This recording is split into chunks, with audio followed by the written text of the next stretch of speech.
जी, 4 इन 1 बताएँ क्या कहना चाहते हैं? हम क्या यही डिबेट कहना करना है चाहते आज? हैं कि हाँ, हम यही हम डिबेट करना है जो आज आज ही की डिबेट कर लेते हैं, जो आज की आपने बात बताया, जो अल-बुरूनी के बता रहे थे आपने। अल-बुरूनी जो है मान लो विदेश का कोई आया हुआ है, उसको पूरी जानकारी कहाँ से मिली? ठीक है, संस्कृत का ज्ञाता आप बता रहे हो तो हम मान लेते हैं संस्कृत ज्ञान था उसको, ठीक है? लेकिन कितना समय रहा और कितना पढ़ लिया कि वो महाभारत लिख देगा और उसकी बात आप मान रहे हो? इसमें जो आप पढ़ाए हो मैंने सारा आपका सुना है, सारा उल्टे-सीधे जो है आप बता रहे हो कि कृष्ण ऐसा था, कृष्ण वैसा था। अब पूरी कहानी सुनना है तो हमारे किसी भी एक ब्राह्मण से बैठ के सुन लो, पहले विद्वान से सुनो तब आपको समझ में आएगी महाभारत। इतना आसान नहीं है कि आप एक बार अल-बरूनी को पढ़ लोगे, एक बार कोई विदेशी का पढ़ लोगे तो आपको महाभारत समझ में आ जाएगी। इतनी छोटी महाभारत नहीं है, महाभारत को 7 दिन तो गीता करने में लग जाता है, ठीक है? और आप 1 घंटे में पूरा महाभारत सुना दिए उल्टा-सीधा, ठीक है? बोलिए अब आप। अच्छा, अच्छा तो आपने अपनी बात कह ली, तो चलिए आइए हम लोग हाँ, हाँ। पढ़ते हैं ना, आपका महाभारत में पढ़ाइए। क्या लिखा हुआ है पढ़ते हैं। हुँ, चलें, सबसे पहले जो है शुरुआत करते हैं आपके महाभारत से। महाभारत के हुँ, आदि पर्व जो है, उसका हुँ, जो 22 सर्ग है, वहाँ से शुरू करते हैं। आप तो बोल दिए हैं कि भई जो विदेशी ट्रैवलर्स है, वो क्या लिखा, क्या हुँ, हुँ। जाना? अरे भाई, वो इतना विद्वान था जिसने यहाँ का सारा ट्रांसलेशन करके वहाँ दिया, वहाँ का ट्रांसलेशन करके यहाँ दिया। अब बैठ के एक-एक चीज़ इतनी डिटेल से लिख के गया है जितना यहाँ के ब्राह्मणों ने नहीं लिखा होगा। ये भी लिख के गया है कि ब्राह्मण जो है यहाँ वेद आज तक नहीं लिख पाए हैं। अब मैं बोला कि भैया तुम लोग क्यों नहीं लिखे हो? तो कहते हैं कि हमको तो उच्चारण गड़बड़ हो जाएगा, ये हो जाएगा, सारा चीज़ ए टू जेड लिख के गया है। तो ये आप जो है 11th सेंचुरी की कोई किताब दिखा दीजिए ना, जो आपके पास कोई सबूत हो ऑथेंटिक रूप से, वो भी नहीं मिलेगा। वो चीज़ लिख के गया है वो। उसको आप नहीं काट सकते हैं। अरे आप क्या छोड़ दीजिए, भारत के किसी माई के लाल इतिहासकार में दम नहीं है कि अल-बरूनी के बात को काट दे। पूरा अल-बरूनी के नाम से भारत का इतिहास बनाया गया, इतिहास पढ़ाया जा रहा है। ग्लोबल वर्ल्ड पे अल-बरूनी की किताब चलती है, आज तक कोई काट नहीं सका है। लेकिन फिर भी आपने कहा है कि आप उसकी बात क्यों मानेंगे, तो हम तो कह रहे हैं कि मत मानिए। आप होते कौन हैं? मत मानिए।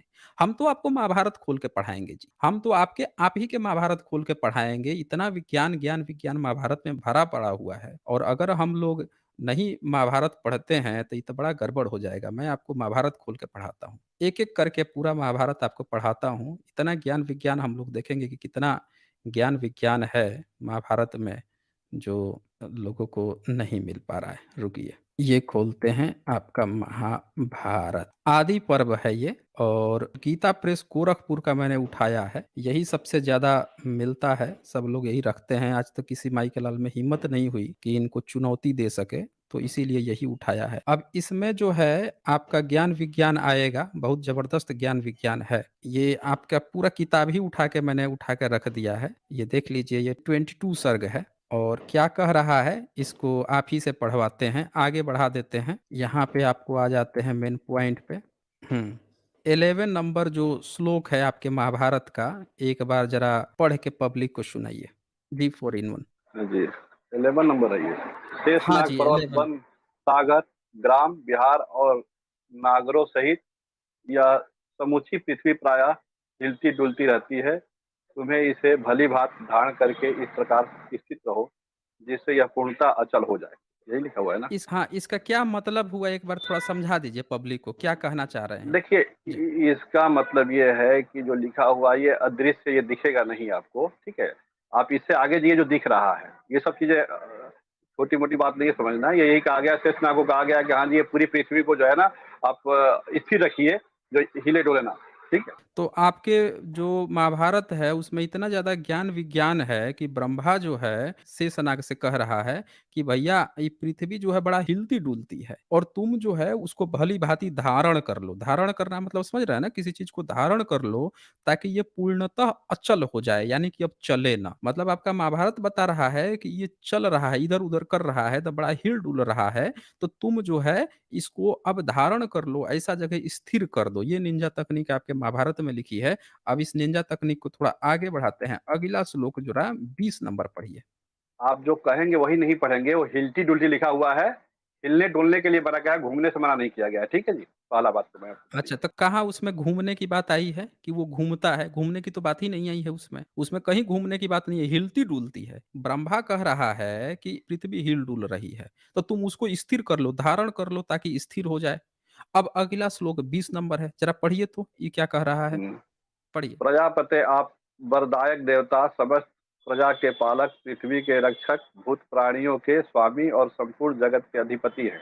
आप जैसा आज्ञा देते हैं उसके अनुसार मैं इस पृथ्वी को इस तरह धारण करूँगा, जिससे यह हिले-डुले नहीं। ठीक है? आप इसे मेरे सिर पर रख दें। आगे चलिए। बताइए कितना बड़ा निंजा तकनीक है। आप बता रहे थे कि आगे अलबरूनी जो है रुक जाइए, अलबरूनी जो है वो विदेशी है, उसको क्या पता होगा हम लोगों के निंजा तकनीक के बारे में। और ये देखिए निंजा तकनीक, आपका ब्रह्मा जो है एक साँप से बोल रहा है, एक शेषनाग से बोल रहा है कि भाई पृथ्वी जो है बड़ा हिल-डुल रहा है। एक काम करो, तुम उसको स्थिर करो, धारण करो। शेषनाग क्या कर रहा है, इसको उठा के आप मेरे ऊपर रख दीजिए। भाई आपका ब्रह्मा तो बड़ा निंजा तकनीक है जी, इसे ही बोल रहे थे। अलबरूनी कहाँ से ये सभी निंजा तकनीक समझ पाता है? असली निंजा तकनीक तो आपका महाभारत में लिखी हुई है। एक साँप जो है, वो रहता कहाँ था वैसे शेषनाग? ज़रा बताएँगे? ये कहाँ रहता था जो कह रहा है कि पृथ्वी को उठा के मेरे सर के ऊपर रख दीजिए? ये शेषनाग भी कहाँ रहता था? वायुमंडल में ही है। वायुमंडल आता नहीं है वो, दिखता नहीं है वो, हाँ? वायुमंडल में ही है वो, 1 मिनट क्या वायुमंडल में है कहा ये आपने? सिस्टम का हिस्सा। वायुमंडल? वायुमंडल वायुमंडल में ही कहा है। आपने? हाँ जी। हाँ जी। वायुमंडल? हाँ जी। अच्छा कितना हाँ जी। वायुमंडल की ऊँचाई कितना है? धरती से, सरफेस से, ग्राउंड लेवल से हुँ। कितना ऊपर है? अभी आप सुनिए, यहाँ मत घुमाइए, आप आगे चलिए। इतना अब विज्ञान में अरे मत घुसिए भाई इतना, आगे देखिए चलिए। तो साथियों आप यहाँ पे सुन पा रहे हैं कि 4 इन 1 जो है इस बात से भाग रहे हैं। इन्होंने क्लेम कर दिया कि वायुमंडल में रहता है। अरे भैया पृथ्वी का जो डायामीटर आप देखेंगे, इसका जो व्यास है वो देखेंगे, तो ये देखिए ये कितने किलोमीटर लंबा होता है और सरफेस से जो वायुमंडल होता है उसकी तो बहुत कम होता है। तो वायुमंडल में कोई चीज़ रहेगा उस पर तो पृथ्वी के ग्रेविटी का प्रभाव रहेगा। तो भाई वो अल्टीमेटली जो है हवा में कैसे रहेगा? और हवा में है तो आज जो उसके सर के ऊपर रख दिया गया, तो भाई साहब ये हमें बता दीजिए कि वो कौन-सा क्षेत्र था जो उसके सर के ऊपर रखा गया? ये कह रहे हैं ना अगला पढ़ेंगे तब बताएँगे कि उस वायुमंडल में था तो सर पे जब रखा गया, तो कौन-सा क्षेत्र उसके सर के ऊपर रखा गया? इसका अगला 21 नंबर। हाँ, श्लोक के साथ। अब ये ब्रह्मा क्या कह रहा है, इसको ये पढ़ के सुनाएँगे, बताएँगे। बताइए 4 इन 1 21 नंबर श्लोक। अस नागराज शेष तुम पृथ्वी के नीचे चले आओ, यह स्वयं तुम्हें यहाँ आ जाने के लिए मार्ग दे देगी। इस पृथ्वी को धारण करके लेकर लेने पर तुम्हारे द्वारा मेरा अत्यंत प्रिय कार्य संपन्न हो जाएगा। अच्छा एक चीज़ बताइए यहाँ पे, ये कह रहा है, ब्रह्मा कह रहा है नागराज से कि भई तुम पृथ्वी के नीचे चले जाओ। भाई साहब पृथ्वी के नीचे मतलब कौन से क्षेत्र पे था वैसे ब्रह्मा और ये कौन से क्षेत्र में खड़ा था जो पृथ्वी के नीचे जाने की बात कर रहा था? ज़रा ये थोड़ा कन्फर्म कर दीजिए। मतलब इंडिया के नीचे, हम भारत जो है उसके नीचे मतलब अमेरिका, कनाडा की बात चल रही है कि वहाँ चले जाओ। कहाँ पे था वैसे? हाँ जी, 4 इन 1 ये देखिए, ये कोमा में चले गए अब ये। अरे ओ 4 इन 1 ओ 4 इन 1 सुन रहे हैं मेरी बात को? लो, ये तो कोमा में चले गए अब। अरे ब्राह्मण महोदय, आप कोमा में मत जाइए। आप बोल रहे थे कि भाई अलबरूनी जो है वो बड़का ज्ञानी हो गया। देखिए इतना बड़ा ज्ञान विज्ञान भरा हुआ है आपके महाभारत में। 4 इन 1 देखिए भाई सभी कोमा में चले गए अब ये। तो भाई ऐसे मूर्छित मत होइए, संजीवनी बूटी मँगानी पड़ेगी। यहाँ पे कोई हनुमान भी नहीं है कि उनको रातों-रात भेज दिया जाए, जो संजीवनी बूटी लाकर आपकी मूर्छा तोड़े। 4 इन 1 4 इन 1 भाई देखें बैकग्राउंड साउंड आ रही है बस ये नहीं बोल रहे हैं। भाई साहब ये तो हैंग हो गए ये। इतनी बड़ी निंजा तकनीक देख के इनका तो दिमाग हिल गया। बोल रहे थे कि अलबरूनी को क्या खाक पता चलेगा हमारे महाभारत के बारे में। इतना ज्ञान विज्ञान है कि ब्रह्मा कह रहा है कि तुम पृथ्वी के नीचे चले जाओ।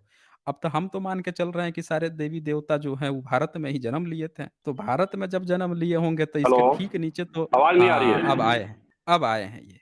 आवाज़ तो नहीं आ रही है? 4 इन अरे भाई साहब आपकी आवाज़ बिल्कुल क्लियर क्लियर आ रही है। हम लोगों को तो अच्छा। कतई आ रही है। अब सुनाई पड़ा? हाँ जी, हाँ जी, आ रही। हाँ, तो अब ज़रा बताइए हमें कि ये कहाँ से ब्रह्मा जो है ये पृथ्वी के नीचे कौन-सा जगह था जहाँ जाने के लिए बोल रहा है शेषनाग को? हेलो, अरे भाई बताइए भाई साहब।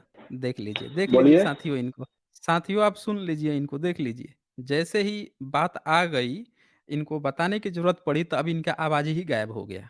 अब इधर-उधर कर रहे हैं, अब टाल-मटोल खेल रहे हैं ये। भाई साहब ऐसा मत कीजिए भाई साहब। आप तो इतने बड़े ज्ञानी हैं, आए थे अलबरूनी को गलत करने, खुद का महाभारत देख के आप मूर्छित हो गए। आवाज़ आपकी निकलनी बंद हो जा रही है। फिर से मैं आपसे पूछ रहा हूँ मिस्टर 4 इन 1 ये बताइए कौन-सा क्षेत्र था जहाँ पे ब्रह्मा बोल रहा था कि शेषनाग तुम वहाँ चले जाओ, जाके धारण करो? बताइए।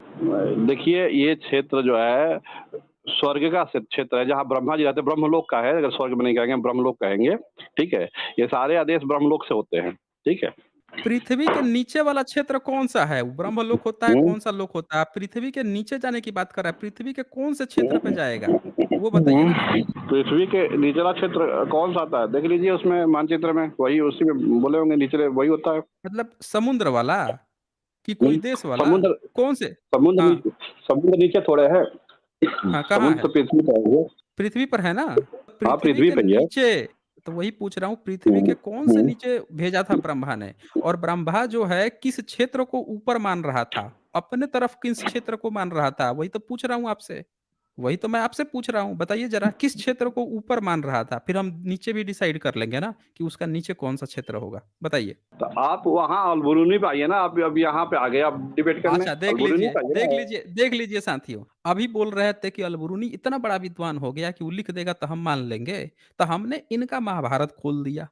अब महाभारत खोल के पढ़ा दिया तो अब कह रहे हैं कि नहीं हमारा महाभारत लिखने वाले ही बेवकूफ़ थे, गधे थे, फिर से हम चलो आइए अलबरूनी पर ही आ जाते वही विद्वान था। देख लिया आप लोगों ने इनका, मुँह ऊपर करते हैं, पचाक से थूक देते हैं। अरे भैया ऐसा मत कीजिए। आप जो है अपने महाभारत का इतना बड़ा निंजा तकनीक जो है, एक बार सबको बता दीजिए। यहाँ इतनी पब्लिक है, अभी तकरीबन 2200 लोग आपको देख रहे हैं। ये पब्लिक इंतज़ार कर रही है, आप ब्राह्मण हैं और ब्राह्मण महोदय आप अपने महाभारत को डिफाइन करेंगे, बताएँगे कि आप लोग कितने विद्वान थे, इतनी विद्वता की बातें ब्राह्मणों ने लिखी है, जिसके कारण आप आज के समस्त ओबीसी पिछड़े वर्ग को उनका हक अधिकार छुड़वा के चाहते हैं कि सब लोग धार्मिक बने, धर्म कर्म में फँसे रहें। इतना ज़्यादा विद्वता है, तो ये विद्वता को ज़रा आप बता दीजिए लोगों को कि कैसे सही है? किस क्षेत्र को ब्रह्मा ऊपरी क्षेत्र मान रहे थे पृथ्वी का? देखिए ऐसा है, मैं ये सा सबका ज्ञाता इतना नहीं हूँ, लेकिन जो आप पढ़ा हुँ, रहे थे अलबरूनी ने कहा कि ऐसे बोला कृष्ण हुँ, ऐसे आ गए, कृष्ण नाम कहाँ से आया, हुँ, ये हुँ। सब बातों पे अच्छा आपने ये पढ़ा गए और महाभारत का हमें चर्चा करने नहीं लग गए कि नहीं, अरे हमें भाई चर्चा करने लगे एक हाँ, एक मिनट, वो हमने तब दिखाया कि महाभारत के बारे में जो उस समय प्रचलित था, वो चीज़ें उसने पढ़ा, देखा, सुना और तब लिखा। आज की डेट में जो आपने लिख रखा है, आप उससे कंपेयर कर रहे थे। अलबरूनी के नोट से पता चला कि उस समय वो चीज़ें चलती थी, आप लोगों ने उसको बीच में बदल के आज कुछ और परोस दिया है। ये वहाँ से वेरिफाइड होता है। अब आप कह रहे हैं कि अलबरूनी ही गलत लिख दिया। तो हमने इसीलिए कहा कि जब उसने गलत लिख दिया तो आप तो नहीं मान रहे हैं, आप तो उसको गलत कह दिए, तब क्या करनी उसकी बात भाई, वो तो आपने गलत उसको सर्टिफ़िकेट दे दिया, तो हम आपका महाभारत खोल दिए ना।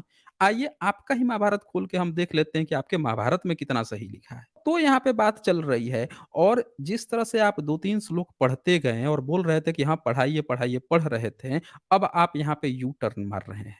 कह रहे हैं कि नहीं, नहीं अब वहाँ पे चलो। अरे भाई साहब इसको समझा तो दीजिए एक बार, फिर हम लोग वहाँ पे भी चलेंगे। इसको तो क्लियर कीजिए, ये कह रहा है तुम पृथ्वी के नीचे चले जाओ, नागराज शेष। ब्रह्मा कह रहा है नागराज से कि तुम पृथ्वी के नीचे चले जाओ, वह स्वयं तुम्हें वहाँ जाने के लिए मार्ग दे देगी।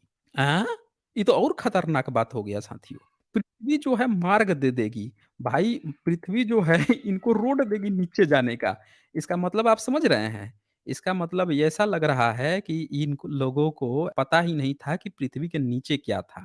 इनको ऐसा लग रहा था ये फ्लैट समझ रहे थे पृथ्वी को। फ्लैट मतलब जैसे चपटी जो होता है, चपटी धरती, चपटी है इसके नीचे कुछ होगा उठाने वाला, वहाँ जाके शेषनाग अपना सर लगा देगा, इसको ऊपर उठा लेगा। इनको पता ही नहीं था कि पृथ्वी गोल है। अगर पृथ्वी गोल होता, तो ये ऐसी बात ही नहीं करते हैं कि उसके नीचे जाओ। अच्छा इनको ये भी नहीं पता था कि इंडिया के नीचे, भारत के नीचे अमेरिका, कनाडा उस तरह के देश होंगे। इनको ये भी नहीं पता था। अगर वो पता होता, तो क्या अमेरिका जो जगह है, उसको शेषनाग अपने सर के ऊपर रखा हुआ है? भाई यहाँ पे अमेरिका से भी बहुत सारे लोग देख रहे होंगे, आप लोग देख लीजिए भाई साहब। क्या शेषनाग ने आप लोगों के साइड को तब तो बहुत सारे लोग दब के मर गए होंगे, उठाएगा तो वो, क्योंकि पृथ्वी तो गोल है। तो ये चीज़ जो है ये क्या कह रहा है कि वो पृथ्वी स्वयं तुम्हें मार्ग दे देगी जाने के लिए। इस पृथ्वी को धारण कर लेने पर तुम्हारे द्वारा मेरा अत्यंत प्रिय कार्य संपन्न हो जाएगा। अब ये संपन्न हुआ कि नहीं, अगला श्लोक भी इनको मैं आगे बढ़ा देता हूँ, वो भी सब लोग देख लीजिए। ये 22 नंबर श्लोक, ये कहाँ गए ये? 4 इन 1 ज़रा ये 22 नंबर श्लोक भी पढ़ दीजिए लगे हाथ। ऐसा है माफ़ कीजिएगा, थोड़ा-सा मेरा वो ब्लूटूथ हो गया, दोबारा आप हमें जोड़ लीजिएगा, थोड़ा मैं अपना ब्लूटूथ सही करूँ, दोबारा जोड़ लीजिए मुझे, प्लीज़। अरे! ठीक है? फिर आपकी डिबेट आवाज़ हम सुनाई पड़ करेंगे। रही है मुझे। तो इससे हाँ, क्या है हमें जब सुनाई दे रहा है तो दिखाई नहीं दे रहा है, दिखाई दे रहा है तो सुनाई नहीं दे रहा है, चक्कर ये हो रहा है। ठीक है? मैं फ़ोन से डायरेक्ट बात कर रहा हूँ, लेकिन मेरा अच्छा, ब्लूटूथ अच्छा, थोड़ा हो गया इसलिए थोड़ी-सी टाइम लो मैं एक बार बाहर निकलूँगा फिर क्योंकि मुझे सेटिंग इतना अच्छा, करने आती नहीं है, अच्छा, ठीक है? को करके आइए भाई साहब। इनको थोड़ा-सा रिलैक्स दे दीजिए लो भाई लोग, ये सब सेटिंग कर-वुर के आएँगे ये। तो साथियों आते हैं तब तक हम लोग यहाँ पे कुछ सुपर चैट्स हैं, उसको हम लोग देख लेते हैं। भाई थोड़ा-सा मैं चाहता हूँ कि थोड़ा-सा आप लोग बॉक्स 1-2 लोग खाली रखें क्योंकि वो 4 इन 1 आने वाले हैं ना, थोड़ा-सा और वेट करूँगा, आ जाते हैं तो जोड़ लूँगा, नहीं आएँगे तो फिर टाटा बाय-बाय। और फिर यहाँ पे नीलेश नाथ लिखते हैं ये फँस गया 4 इन 1 हाँ, वो फँस ही गए हैं वो। वो बुरी तरह से फँस गए हैं, भाग ही खड़े हुए वो और आएँगे भी नहीं, अभी तक नहीं आए वो। मैंने बॉक्स भी खाली रखा हुआ है। सुनील वाल्मीक जो हैं वो लिख रहे हैं ब्रह्मा ने जब शेषनाग से पृथ्वी धारण करने को बोला तो पूरी पृथ्वी को धारण करने को बोला था या फिर भारत की? और ब्रह्मा की भाषा संस्कृत थी तो विदेशी शेषनाग कैसे समझे होंगे? अब वही बात है ना सुशील वाल्मीकि जी। अगर वो बोल दिया इनसे शेषनाग से शेषनाग जो हैं ये लोग पता नहीं बिना ऑक्सीजन के कौन से लोक में रहते थे। ये बोल रहे थे अभी स्वर्ग लोक में रहते थे। मैंने पूछ दिया कि भाई स्वर्ग लोक में रहते थे तो ऊपर से पृथ्वी का कौन-सा सिरा दिखता था? ऊपर से कौन-सा? अगर भारत दिखता होगा तो भारत के नीचे मतलब शेषनाग कहाँ धारण किया था? अमेरिका को धारण किया था अपने फन पे? उसी साइड को ना, तो वहाँ का तो जो भी चीज़ होगा वो तो सीधे शेषनाग के बॉडी पे उतर के चला जाता होगा वो तो। ग्रेविटी की तो पूरा ऊपर से नीचे तक टाटा बाय-बाय हो गया यहाँ पे। अच्छा, चलें आगे बढ़ते हैं यहाँ पे। विनो कुमार जी लिखते हैं, "टुन्नियों की एक दवाई दे, रिलाई दें रिलाई। जय भीम एसजे सर।" नामदेव जुमडे जी लिखते हैं, "एसजे सर के आगे इनके एंटीना का कवरेज गायब हो गया है।" अच्छा देखिए, ऐसे-ऐसे फीडबैक आ रहे थे। 4 इन 1 मुझे नहीं लगता है कि अब वो आ पाएँगे।